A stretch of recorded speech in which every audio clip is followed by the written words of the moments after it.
kind of leading practices and beliefs in Vedas or in Upanishads? In what ways moral questions were dealt with, as it was dealt in Ramayana or Mahabharata? So moral questions, ethical questions, questions about spirituality became the main question. As opposed to that, in Western philosophy, which is typically language oriented, and we studied a lot of philosophers of language. So how do you analyze a particular sentence? How do you get the meaning out of a particular sentence? Became very, very important question. But these questions also were very disciplinary, they were narrow, and they were taking you back to certain texts which do not have any connection with your immediate social reality. So you suffer a certain kind of alienation by studying a discipline like philosophy, just as you suffer a certain kind of alienation by studying a discipline like economics. So I realized that. And then came another moment of opening up when I had professors like Professor Batula and Professor Ashokacharya. I was surprised to hear Professor Ashokacharya all the time. Hearing him in early 90s was a major eye-opener and a surprise. For the first time, he talked about post-structuralism and postmodernism. That too coming from political science to philosophy. He introduced us to some of the philosophers, and some of these philosophers I carried through in my own research. And Professor Batola, coming from geography, raised certain questions about political economy and also about philosophy, and established a kind of a foundational link between philosophy and political economy. And of course, he pointed to us this entire Marxist tradition, the Althusserian tradition, the tradition of Poulanjas, the tradition of Foucault, and also took us to a variety of new questioning of the contemporary politics and contemporary economy. Of course, the questions that were raised at that point of time were more about why the society is shaping itself up in a certain way, what are the new forces of globalization, why neoliberal economy is coming and replacing our traditional economy or the existing state-supported capitalist economy. Those were the kind of question. And corresponding to those questions, why there are these new kind of assertion of castes in 90s, early 90s if you remember, rise of VP Singh and the demand for reservation, huge mobilization across the country, and also counter-mobilization that wanted to oppose Mandal Commission report, and then comes this demolition of Babri Mosque. So on the one hand you have Mandal, on the other hand you have Kamandal, and on the other hand you have Professor Manmohan Singh bringing globalization and what is popularly known as LEP, liberalization and all that. So those questions were asked, but disciplines had no answer to those questions. The narrow answers that were formulated by respective disciplines in the 90s were not at all satisfactory. So one had to really look for certain other ways. Then comes certain interventions from the West. And the intervention that came from the West was in the form of a kind of a sharing between one discipline and another. Sharing in the sense that you can have an ethnography about how a farm is running itself. You can have an ethnographic study about how an agricultural community is trying to sustain itself. Ethnography became a rallying point for a variety of disciplines. And what is ethnography? Unfortunately, in India, in 19th century, we had some studies on ethnography and ethnology. Ethnography and ethnology were soon replaced by social anthropology. And so there was this movement from ethnography to anthropology. Ethnography, which was more a French and German kind of a discipline, and anthropology, which was more a British kind of a discipline. There was this tussle between French-German way of doing ethnography and the British way of doing anthropology. And in that tussle, because we were colonized by Britishers, so we favored probably anthropology, social anthropology and cultural anthropology. And then soon social and cultural anthropology were torn apart by what is called as physical anthropology. So we were really torn in a very difficult tightrope walk between social, cultural and physical anthropology. So anthropology also led us to a situation where we remained somewhat distant, somewhat alienated, somewhat refined in our understanding of tribes, communities and societies. Then the point of rescue to some extent came from sociology, because sociology wanted to explain the relationship between caste and class. The question was, is there a continuum from caste to class and class to caste? And you have a huge chunk of literature that discussed this question.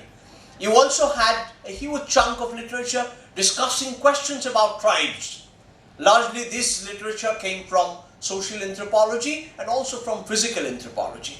Social anthropology and physical anthropology were trying to understand whether at the genetic level, whether at the level of certain constituents of the body, like blood, like hair strain, like fingerprint, like studying the bones and anatomy, whether we can establish a certain kind of a similarity and symmetry on the basis of which we can codify castes, tribes and various communities in our country. Now this resulted into a very peculiar kind of literature, a literature called People of India series, which is published by Anthropological Survey of India, and you have some 70 volumes, starting with tribes like Gonds, Bones, going to Nilgiris and down to Andaman and Nicobar. And if we look at these descriptions, we see a peculiar kind of a bringing together, a kind of an aggregation, a kind of combination between physical and cultural anthropology. But this really doesn't answer the question, what is the basis of the identity that a tribe prescribes for itself? What is the basis of identity of a community?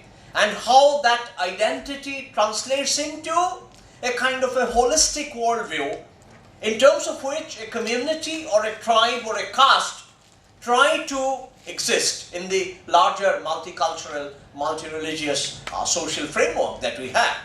So the question remained unanswered, yet there was a certain kind of analysis on the basis of certain isolated elements that were taken out of a community or a caste or a tribe. So what it shows is that the research agenda necessarily ended up by picking up, as Professor Ashokacharya mentioned, by picking up one fragment, and within that fragment a few elements were isolated, and on those elements a lot of focus was put, and what was produced as an output was a very narrow, very specialized, very method oriented, closed frame kind of a discussion about a certain trait, about a certain aspect, about a certain pattern, without really combining it with the larger society as we experience it or see it. So therefore, as Gopal Guru has very nicely pointed out, there was a clear-cut division between theoretical Brahmins and empirical Shudras. Seemingly, Indian social sciences were moving towards becoming more and more empirical Shudras, without really responding to the possible interdisciplinary kind of theoretical interventions that were happening elsewhere, especially in the West, because no one was ready to take ideas from there and implement it in our country. Even now, if we look at the Western journals, अभी भी हम यदि waste से आता कोई journal देखते हैं जहाँ पे बहुत सारे थियोरेटिकल बात रहते हैं, जिसमें बहुत सारे डिसिप्लिन को एक साथ क्रिएटिव ढंग से मिलाया जाते हैं, और जिसके तहत एक थियोरेटिकल डिस्कशन बनते हैं, और जिसका कोई उदाहरण हमारे अपने जगह से मिलते भी है, तब भी हम उसको कभी सीरियसली चर्चा में नहीं लाते हैं. Rather, we feel like avoiding anything that is Western, by calling it as colonial, by calling it as American, by calling it an intervention which is alien to our own situation.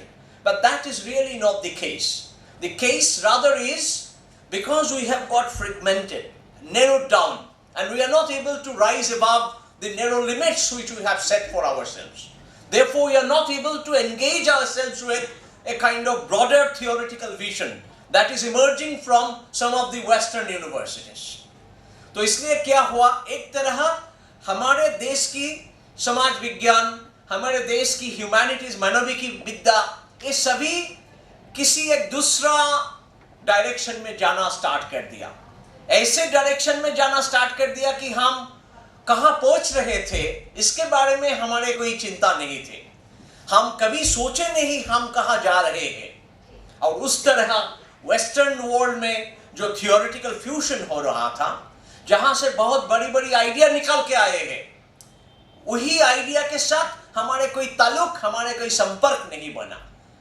तो क्या हुआ? There was a gap between the West and what we have been doing in India, and this gap has increased immensely. It has become a yawning, sucking black hole at this point of time, in such a way that what is happening in Yale, in Chicago, or in Oxford, or in Cambridge, and what is happening in Rohtak or Shillong have no connect between them. There is a complete disconnection.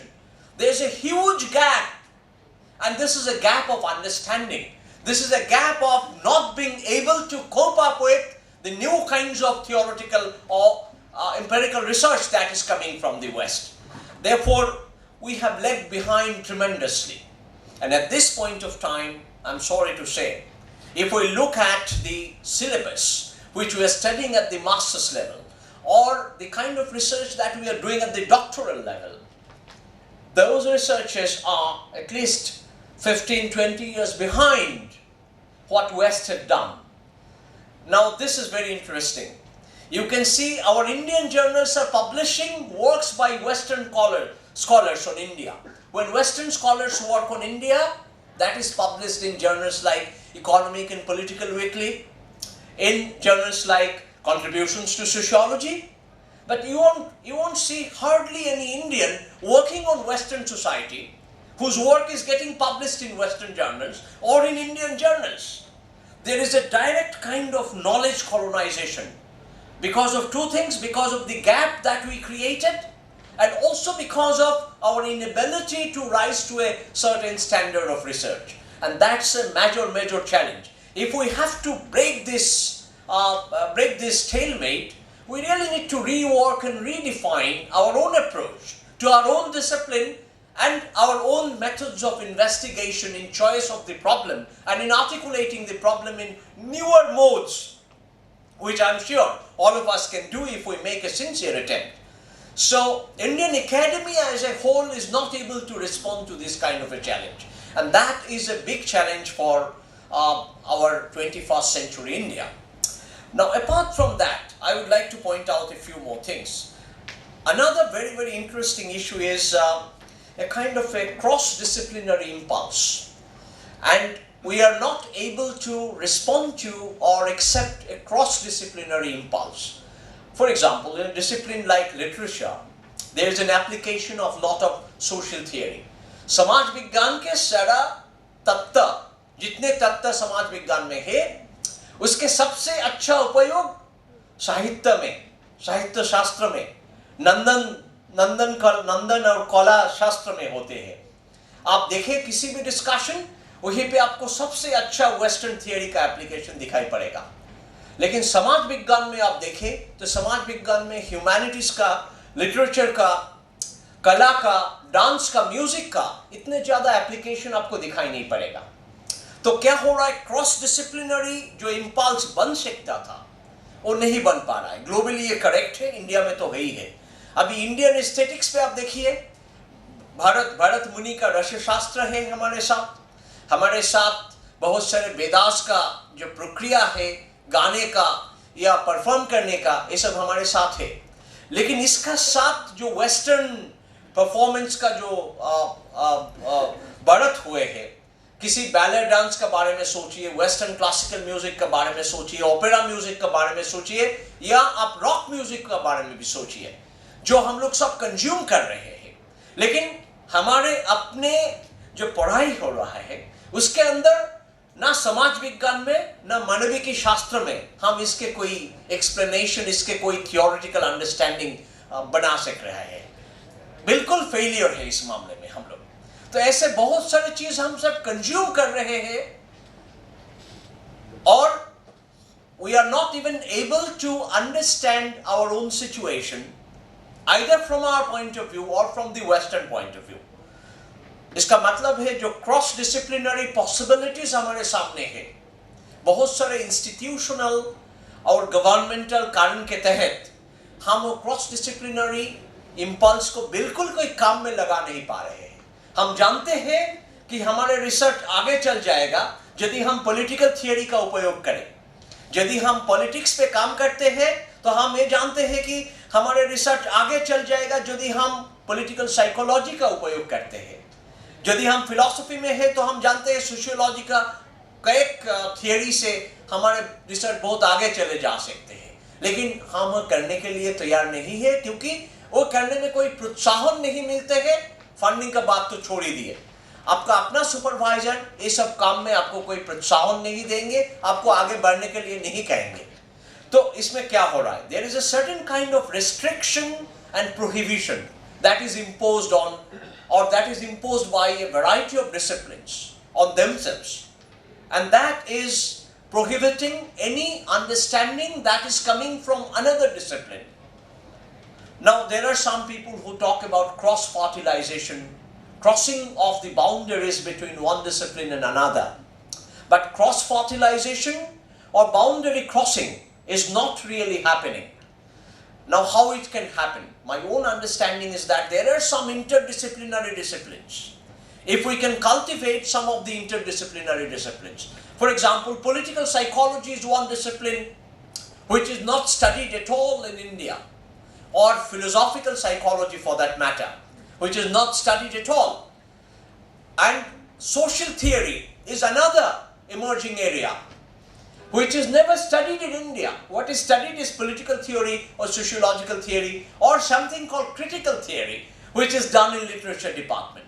Therefore, we need to find out which are the interdisciplinary disciplines. Do we have interdisciplinary disciplines? Similarly, we also have transdisciplinary disciplines. For example, Madam Batra was mentioning about disaster research program. Now, disaster research program is subject to all kinds of mockery. Disaster research program is considered itself as a disaster. Those who do disaster research in India, they are looked down upon because they are busy about how to do rescue or how to build up some resilience, how to develop some embankments, how to have some kind of a crisis management mechanism whenever there is a disaster. But a disaster research program combines insights starting from philosophy, ethics to politics to economics to physics to understanding of the weather science as a chaotic science, and it really becomes a transdisciplinary area of merging a number of disciplines. Professor Biswas, Yeah. 5 minutes. Yeah. Conclude. Yes, sure.